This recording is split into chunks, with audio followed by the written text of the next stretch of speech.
Report शामिल करते हैं जहां सीनियर इंस्ट्रक्टर मोहम्मद ज़ुबैर कोबरा ने इस्लामाबाद में जारी कराटे ओलंपिक सॉलिडारिटी कोर्स मुकम्मल कर लिया। वापसी पर ताइक्वांडो लवर्स क्लब के चीफ कोच और दीगर सीनियर खिलाड़ियों ने भरपूर इस्तकबाल किया। मेलसी में 10 साल से बच्चों को मुफ्त ताइक्वांडो कराटे सिखाने और अपनी जिंदगी इन बच्चों को वक्फ करने वाले सीनियर इंस्ट्रक्टर मोहम्मद ज़ुबैर कोबरा ने इस्लामाबाद में जारी ताइक्वांडो ओलंपिक सॉलिडारिटी कोर्स मुकम्मल कर लिया, जिसकी निगरानी ईरान के ग्रीन मास्टर हफीज महदावी ने की।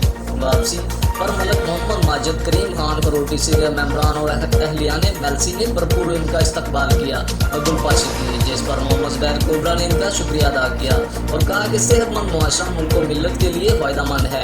हम अपने बच्चों को दबा सिखाकर अपने वतन अजीज के लिए कारआमद कर सकते हैं, जबकि इनके शागिर्द बच्चे अब तक 46 गोल्ड मेडल और 18 सिल्वर मेडल हासिल कर चुके हैं, जो कि मेलसी के लिए एक इजाज़ की बात है। Report Mohammad Hussain Chaudhry, bureau chief, Mailsi.